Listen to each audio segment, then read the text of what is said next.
Le problème majeur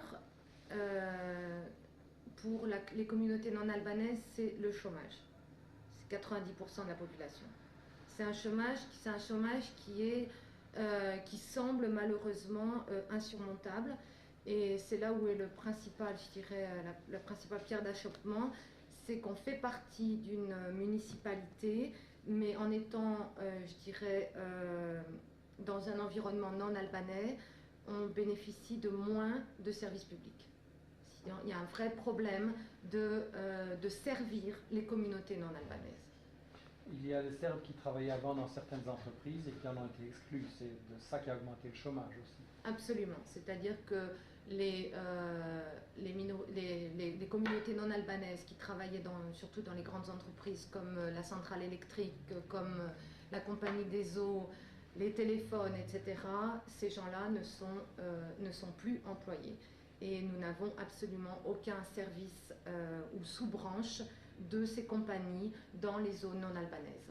Et qui a décidé qu'il serait exclu de ces entreprises-là? Disons que le processus d'exclusion s'est fait au niveau, je dirais, en juin-juillet, au moment de l'après-conflit immédiat, où il y avait un peu un chaos et où les Serbes ou les communautés non albanaises ont été intimidées, ou disons qu'il y a eu une espèce de vengeance qui s'est faite et les gens se sont retirés. Par force d'intimidation, etc., et que le processus d'emploi, de réemploi de ces gens semble pour l'instant très peu faisable pour des raisons de sécurité. Mais les Serbes disent que l'UNMIK et la KFOR sont aussi co-responsables de leur exclusion de ces emplois.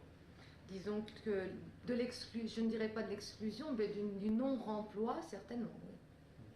Des gens s'est amélioré, mais au niveau des relations entre les communautés, les Serbes disent que les violences à leur égard continuent et qu'ils se sentent toujours pas en sécurité. Ils n'osent pas, par exemple, prendre les grandes routes nationales. Ils sont obligés de prendre des petites routes protégées. Donc, eux ont l'impression qu'ils sont abandonnés par la communauté internationale et qu'on laisse continuer les violences contre eux. C'est votre impression?